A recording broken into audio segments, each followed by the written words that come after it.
Someone like you thinks she can serve? Please, go home and cry, he shouted across the crowded diner, his voice dripping with contempt. Can you believe the audacity of this guy? And he didn't stop at words. Oh no, he actually shoved her wheelchair. She crashed to the floor with a sickening thud, scalding coffee splashing across her shirt, her belongings scattering in every direction, a wrinkled handkerchief, an old unit photo, and a piece of her dignity, shattered right there in front of everyone. And the worst part? No one helped. No one spoke. They all looked away, pretending they saw nothing. How could they just ignore her like that?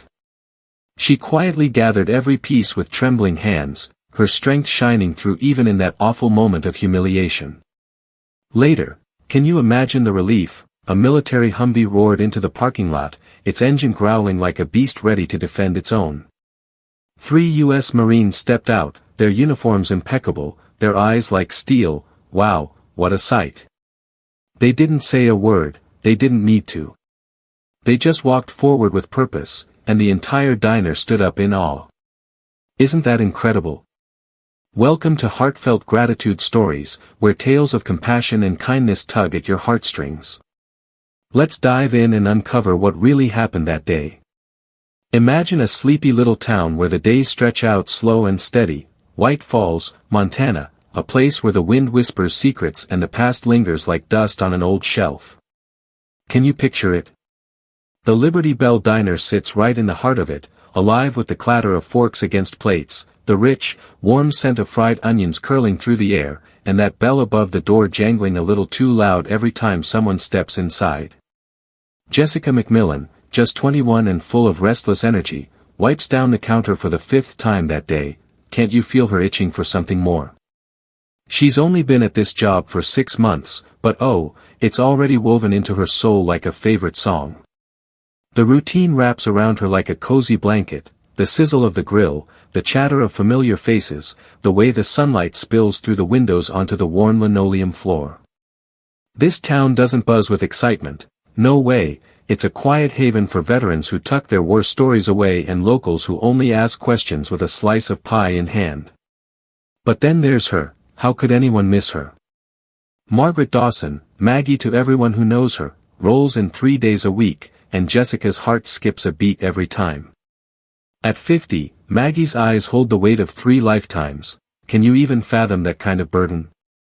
She's a former Marine Staff Sergeant, a survivor of an IED explosion in Kandahar that stole her left leg. Oh, what a price to pay. Her prosthetic is clunky, a mismatched piece of metal and plastic, scuffed from years of use, but she wears it like a badge of honor, never hiding who she is. Part-time at the diner, she folds napkins into perfect little triangles. Seriously, they're works of art, wipes tables until they shine like mirrors, and brews coffee so strong it could jolt you out of a deep sleep. She moves with a rhythm all her own, steady and sure, no complaints, no small talk, just a quiet strength that fills the room. Jessica can't help but stare in awe. Doesn't she just radiate resilience? Today, Maggie's at her usual corner table, wheelchair locked beside the booth, her jeans hiding most of that worn prosthetic, her hands moving like clockwork over those napkins. But then, oh no, the bell clangs hard, shattering the peace, and 4 men burst in, their laughter loud enough to rattle the windows, their boots stomping like they own the world. Jessica's stomach twists. Trouble's here, isn't it? The leader struts in like he's still king of the hill, mid-30s, buzz cut sharp as a blade, a jagged scar slicing above his lip. Jessica's seen him before, mouthing off at the gas station, and word around town says he's Brent Wallace, a guy kicked out of the military with a dishonorable discharge. Yikes, what a fall from grace. He acts like he's still got power, but oh, how hollow that swagger is. Looks like we got ourselves a war hero, he sneers, his voice cutting through the diner like a whip, pointing right at Maggie. How dare he? She doesn't flinch, just keeps folding those napkins, steady as a rock. Wheelchair should stay at home, one of his buddies snorts, all nasally and smug. Ain't no need to ruin a good meal. Can you believe the gall of these guys? Jessica steps out from behind the counter, her pulse hammering. Gotta keep the peace, right? "Can I help you find a table?" she asks, voice shaky but determined. Brent's grin twists, mean and sharp. "Sure, sweetheart. One close enough so we can watch G.I. Jane here pretend she's still useful." Maggie's hands don't waver. How does she hold it together? But Jessica feels the air thicken with tension. "Sir, I'd appreciate it if you'd keep your comments respectful," she says, standing her ground even as her voice quivers. Brent leans in, reeking of whiskey, gross, and mocks, "You one of those snowflake types defending the weak and wounded?" "No, sir," Jessica fires back, "I'm just trying to keep things civil." He laughs, a harsh bark, and flops into a booth 2 tables from Maggie, his crew trailing behind, their boots screeching across the floor like nails on a chalkboard. The diner goes dead quiet, too quiet. The old guy at the counter stares at his plate. 2 teens with milkshakes suddenly find their straws fascinating. Why isn't anyone stepping up? Maggie finishes her napkins and wheels over to their table, back straight, shoulders squared, all dignity. "Would you gentlemen like menus?" she asks, voice like tempered steel. Brent smirks. "Ugh, that smirk, sure thing, wheels. Roll it on over." Jessica winces at the jab. How cruel can he get? Maggie sets the menus down, neat and precise, and starts to turn away when Brent's hand darts out, clamping her wrist. Oh no, what's he doing? "So, you're really a jarhead, huh?" he taunts, eyeing the faded Marine Corps tattoo on her arm. "Let me guess. Office duty, right? Filing paperwork while the real boys fought." Jessica's moving now, ready to intervene, but Maggie's voice stops her cold. "Remove your hand," she says, calm but razor-sharp. Brent chuckles, shoving her arm away. "Or what? You'll will me to death." His buddy snorts so hard he chokes, disgusting.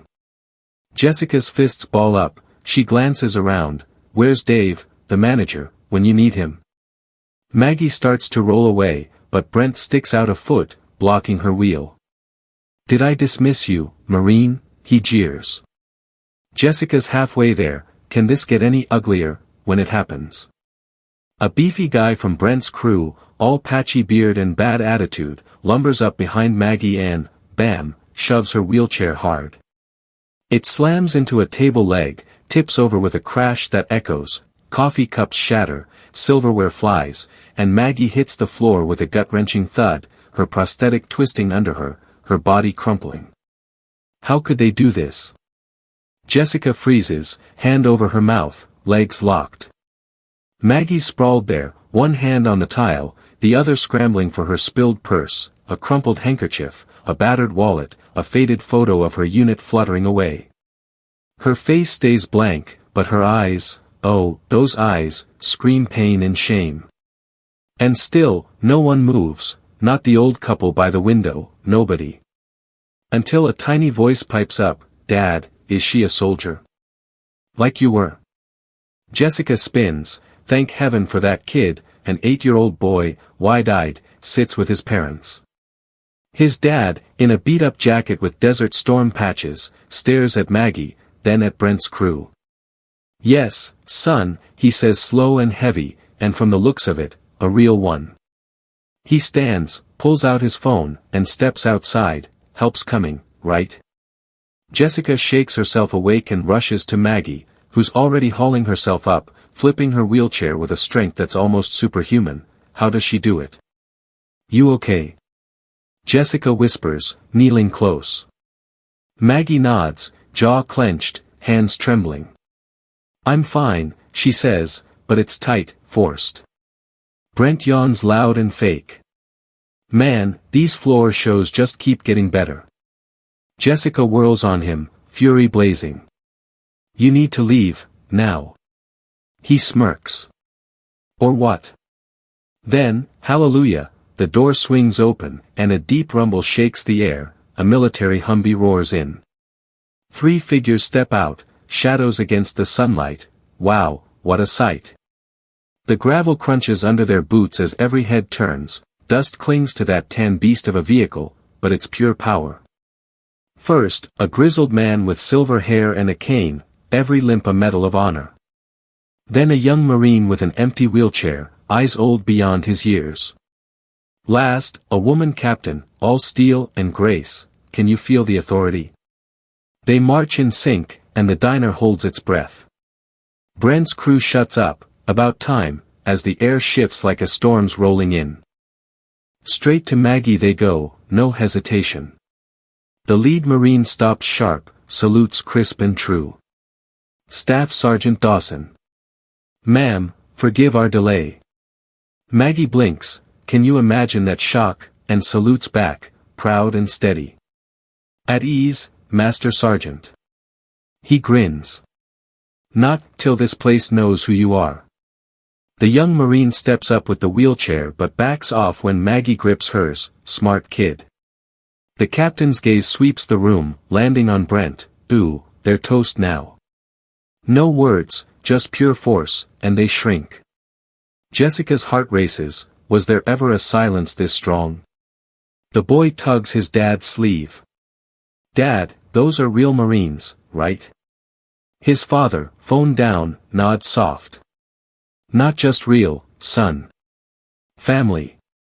Jessica's chest swells. How perfect is that? For coffees, black, the captain says, and Jessica scrambles, hands shaking with pride, to pour them. Brent's crew sits stiff, no more bravado there. Jenkins gave a shy nod, his face flushed with a mix of humility and pride. I didn't know what I was doing, he murmured, almost like he was still that terrified young Marine caught in the chaos of war.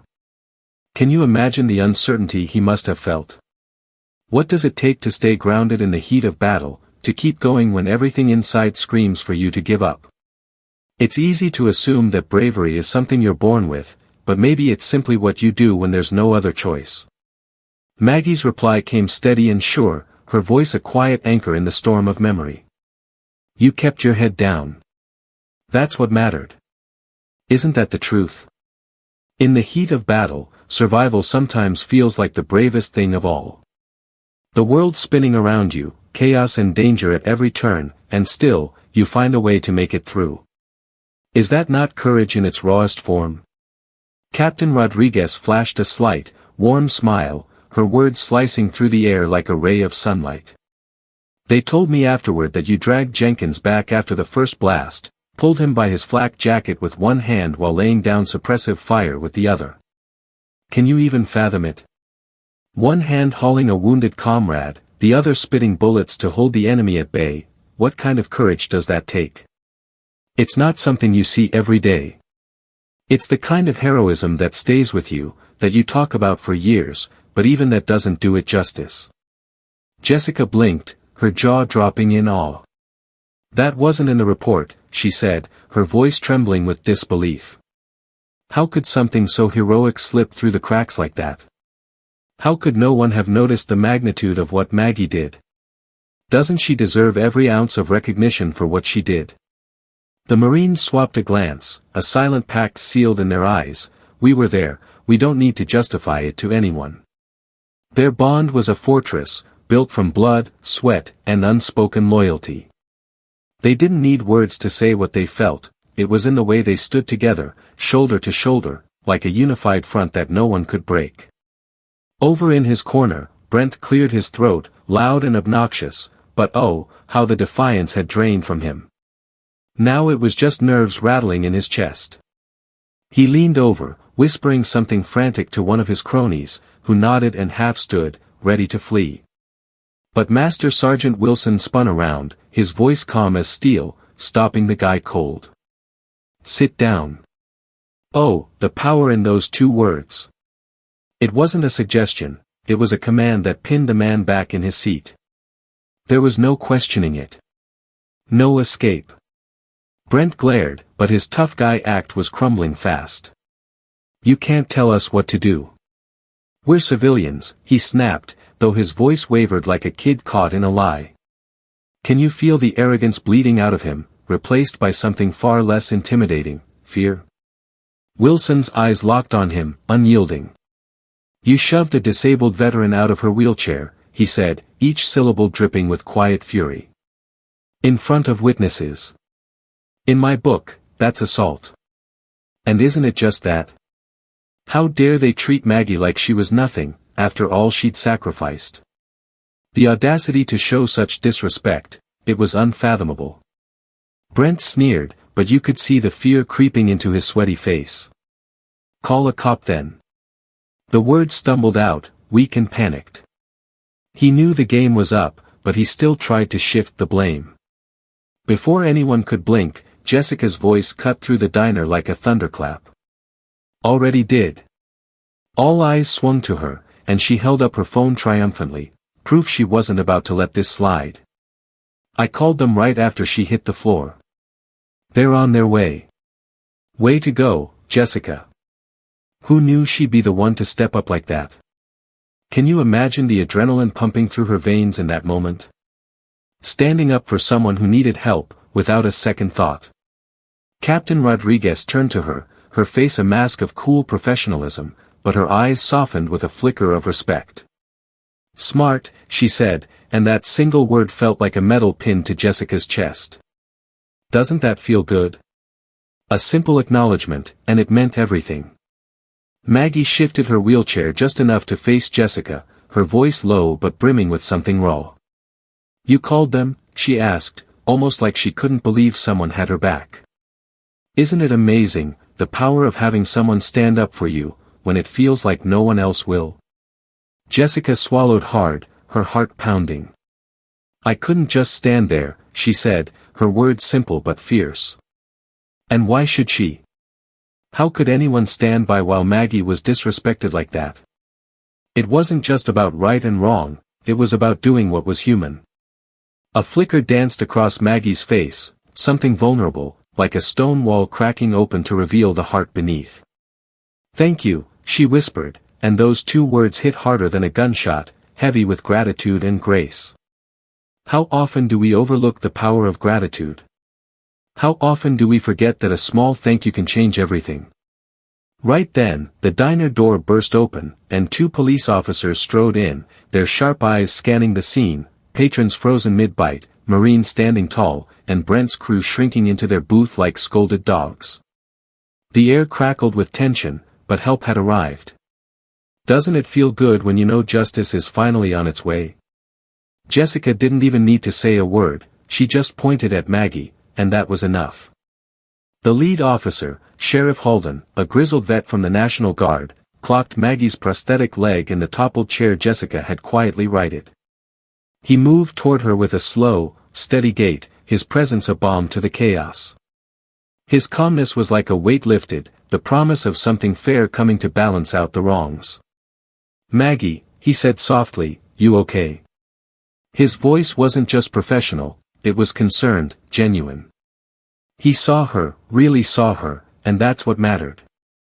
I'm fine, she replied, but her voice was tight, holding back a storm of emotion. But they're not. She nodded toward Brent and his gang, and oh, how that simple gesture spoke volumes. It wasn't about the past, it was about the moment, and who stood beside her now. Brent leapt up, hands flailing in a desperate bid for innocence. This is ridiculous. We were just messing around. It's a misunderstanding. But his excuses rang hollow, who could buy that garbage after what he'd done? How far could he stretch the truth before it broke? Holden's gaze slid from Master Sergeant Wilson to Captain Rodriguez, then back to Brent, hard as granite. Step outside. All of you. No room for argument there. Isn't it something when someone like Holden takes control, and everything just shifts? As Brent and his crew slunk out, heads bowed, Jessica felt the diner breathe again, like a window had been flung open after a suffocating day. The stench of their cruelty was fading, replaced by the sweet scent of justice. What a relief it was to finally see things balanced, even if it wasn't perfect. Maggie exhaled slowly, her shoulders easing just a touch. Jessica stepped closer, her voice firm with resolve. They won't be coming back. And didn't that feel good to say? That wasn't just a victory for Maggie, it was a victory for all of them. Maggie didn't reply. Her eyes were glued to a faded photograph, her old unit, edges worn from years tucked in her wallet. It wasn't just a picture, it was a lifeline to her past. Doesn't that make you think about the pieces of your life that you hold on to, the ones that remind you of where you've been? Jessica perched cautiously on the booth's edge. That's your team? She asked, her tone gentle as a whisper. Maggie nodded. Was. You miss them? Jessica pressed, her heart aching to know more. The silence between them spoke volumes, it was the unspoken bond of shared history. Maggie's gaze stayed locked on the photo, her voice barely above a breath. Every day. Oh, the weight of those words, could you feel the loss radiating from her? It wasn't just about a photograph, it was about everything that was left behind. Jessica hesitated, then dared to ask, what happened?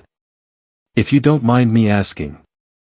A long, heavy pause stretched between them, thick with memory. Then, softly, Maggie spoke. 2 survived. One's in Florida. One teaches high school in Kansas. The others, they stayed in that valley, buried by the blast. Her voice held steady, but the pain, oh, it was a living thing, clawing at the air. How do you carry that kind of grief? How do you move forward with it hanging around your neck? Jessica fell silent, letting the moment breathe. Sometimes, isn't silence the best way to honor someone's story? When words don't suffice, the quiet holds everything you need to hear. Captain Rodriguez broke in gently, her voice a lifeline. We booked a motel down the street for the night. We'll be back here tomorrow for lunch, if you don't mind us joining. Maggie glanced up, a spark of dry humor in her eyes. That depends. Are you buying? She quipped, and that faint smile, wow, what a sight after all this. How often do we forget the power of humor in moments like these? Rodriguez grinned wide. You know damn well we are. Master Sergeant Wilson slid a small business card across the table, a handwritten number scrawled on the back. You ever feel the weight's too much? You call. Doesn't matter the hour. A promise etched in ink, how incredible is that? A bond that says, no matter what, you're not alone. Jessica stared at it, feeling its power. It wasn't just a card, it was a vow, a tether to hope. Isn't it amazing how a simple gesture can mean so much? Outside, the police cruiser's rumble faded as Brent and his posse were hauled away. Inside, chairs scraped softly as folks settled back in, but now they gravitated toward Maggie's corner. And Brent's old booth? Not a soul dared touch it, like it had been marked by shame. Imagine a sleepy little diner nestled right in the heart of White Falls, Montana, a cozy spot where the coffee's always steaming hot and the air carries that unmistakable scent of fried eggs mingled with a sweet whiff of nostalgia. But hold on, something absolutely incredible started brewing there. People didn't just wander in for a quick bite anymore, oh no. They showed up with wide eyes and eager hearts to read the stories plastered across the walls, to soak up lessons of raw bravery, and to pay tribute to the quiet heroes who'd been right there among them all this time. Can you feel it? The Liberty Bell Diner had jolted awake from a long, lazy slumber, its rhythm pulsing stronger with every new face that stepped through the door. One chilly Saturday morning, the door flew open with a jingle, and in marched a woman from the high school, her eyes practically glowing with determination. She zeroed in on Maggie Dawson, tucked away in her usual corner booth, her wheelchair catching the soft morning sunlight like a badge of honor. Maggie, she said, her voice quivering with reverence, I heard what you did for that recruit, how you saved him without even blinking. Please, would you come speak to our senior class about your time in the service? Maggie froze, her natural urge to duck out of sight almost winning. But wait, what was that? A tiny spark of courage flickered inside her, one she hadn't felt in ages. If they'll listen, she whispered, I'll speak. And boom, just like that, the flame ignited. Can you believe it? Maggie, the one who always shied away, stepping up to share her tale. The news zipped through White Falls faster than a gust tearing across the plains. Holy cow, the town was electric. The school threw chairs into the gym like it was a race, but even that couldn't hold the crowd, no way. It was standing room only, folks crammed in shoulder to shoulder. Jessica, the diner's big-hearted manager, stood there grinning ear to ear, practically bursting with pride. Dave, the gruff cook who secretly adored Maggie, swapped his greasy apron for a crisp, clean shirt, unheard of. And get this, Earl from the co-op strutted in, rocking a spotless flannel and jeans so pressed they could have walked themselves, looking like he'd just left church. Can you see it? The whole town buzzing, every heartbeat synced up, all for Maggie. There she was, front and center, her wheelchair like a silent throne, flanked by the same Marines who'd had her back just days ago. Talk about loyalty. Maggie didn't spin wild yarns about blood or battles or dazzling medals, nothing so loud. No, she spoke of discipline, the kind that holds you steady when the world's falling apart. She talked teamwork, how no one survives alone, not ever. And above all, she poured out what it means to keep going, even when the stands are empty and the cheers are gone. When her words finally faded, the gym exploded, not from some drill sergeant's shout, but because every person there got it. Isn't that the kind of moment that sends shivers down your spine? The kind that sticks with you forever? The next Thursday, the diner door chimed, and in bounced Tommy, that bright-eyed kid who'd first clocked Maggie's heroism, clinging to his dad's hand like it was a lifeline. He marched straight up to her and thrust out a drawing. Oh man, what a masterpiece. Crayons swirled across the page, sketching a woman in uniform, proud in her wheelchair, medals nestled in her lap. Behind her stood 3 rock-solid Marines, and overhead blazed a golden sun with the words, "Real heroes never stand alone." Maggie's face cracked open with a smile, not her usual polite nod, but a big, glowing grin that could have lit the whole diner. Jessica saw it and felt her chest tighten with joy. Could this really be happening? Melissa, the soft-spoken waitress with a heart of gold, dabbed at her eyes. Something broken in Maggie was mending right then, piece by precious piece. Can you picture the warmth in that room? It was pure magic. That night, as the Marines sipped their coffee and the town hushed into its usual calm, Captain Rodriguez slid a sealed note across the table to Maggie. "What's this now?" Maggie asked, one eyebrow shooting up like she smelled a prank. Rodriguez just smirked, her eyes dancing with mischief. "Just a little something from an old friend." Maggie peeled it open carefully, and there it was, handwriting so familiar it hit her like a punch, neat and sharp. "You once saved me without asking questions. Now I return the favor." Her fingers hovered over the R, her breath hitching. Who was this R? What did it mean? Rodriguez wouldn't spill, and Jenkins just flashed that sly grin of his. Outside, the Humvee growled, ready to roll, but for Maggie Dawson, home was starting to feel real, safe, noticed, and strong, even from her chair. Isn't that what we're all chasing deep down? By mid-April, the Liberty Bell Diner had morphed. Oh, how it had blossomed. It wasn't just a trucker's stop anymore, it was a living shrine to White Falls veterans. A polished brass plaque shone at Maggie's booth, carved with words that grab your heart, in honor of those who served and those who still carry the weight. Above it, her photo hung large, framed in rich walnut, whispering her strength. Below, her medals sat in a velvet case, glinting like morning stars. But wait, there's more. The walls burst with life, black and white snaps of World War II vets, worn Polaroids from Iraq and Afghanistan, every branch standing tall. Diners didn't just sit and scarf down eggs anymore, they lingered, fingertips brushing those faces like they were reading sacred scrolls. Can you sense the respect humming in the air? Jessica, bless her soul, kicked it up a notch. She printed names and tales on parchment, tucking them into brass holders under each photo, little bursts of bravery that sang out loud. Dave, not big on mushy stuff, scribbled a line on the menu, "If you've worn the uniform, we cover the coffee." Quiet, but wow, so mighty. Then there was Melissa, the dreamer with stars in her eyes.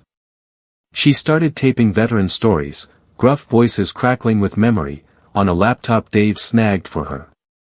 She dubbed it Voices of White Falls, a treasure chest of tales to keep alive. I want folks to hear them, she told Maggie one night, her voice shaking with fire. Not just see a picture, I want them to feel what you carried. Maggie nodded, quiet as ever, but oh, how she cherished Melissa's passion.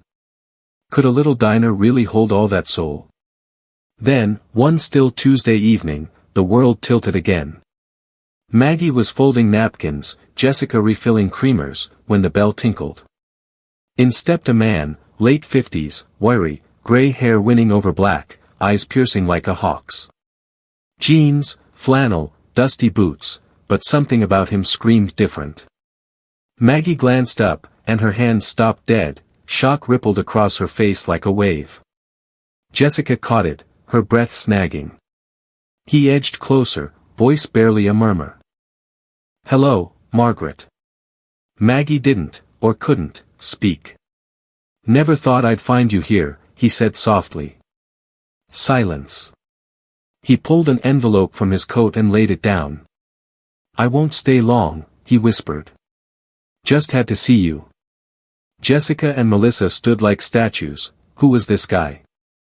Finally, Maggie's voice cut through, low and loaded. "You died in Helmand." He sighed, heavy with truth. "Everyone thought so." "You were Kia," she snapped, disbelief sharpening her tone. He nodded, grave as a stone. "I let them think it." Jessica's jaw hit the floor. Had a ghost just waltzed in? "Why?" Maggie pressed, her voice splintering. His gaze dropped. "Couldn't face it, what happened, what I left." A silence stretched, thick and aching. Then Maggie breathed, "We buried an empty box." "I know," he said. No one twitched. "Can you feel that heaviness?" Maggie grabbed the envelope, hands shaking as she opened it. Inside, a photo of their old unit. Her wallet held the same one, but this had a scrawl on the back, "You were the spine. I was just the noise." Jessica slipped away, and when she returned, he'd vanished. Maggie sat alone, head down, shoulders quaking with silent sobs, not pain, but release, a dam finally breaking. She wiped her face. "He was our radio man," she croaked. "Thought he died in the second blast. Just his helmet left." Jessica slid beside her, a quiet anchor. Maggie smiled faintly at the photo. "Some ghosts come back, huh? Isn't that just life's wild twist?" That Thursday, the Marines rolled in with a bang. Master Sergeant Wilson had cooked up a ceremony, simple, gritty, real. No fancy blues, just worn uniforms and dusty boots. The diner shut early, chairs shoved aside as townsfolk flooded in, flags peeking from pockets, medals glinting on chests. Jessica's pulse raced. Could this get any bigger? Rodriguez grabbed a mic and boomed, "We're not just honoring history, we're lifting up the ones still here, the ones the world overlooked." Her eyes pinned Maggie by the window. "You held us tight when dust choked us, when orders faded, when fear clawed in. You kept us whole, no fuss, just duty." Jessica teared up, Dave's tough shell cracked too. Rodriguez stepped aside, and Jenkins took over, voice breaking.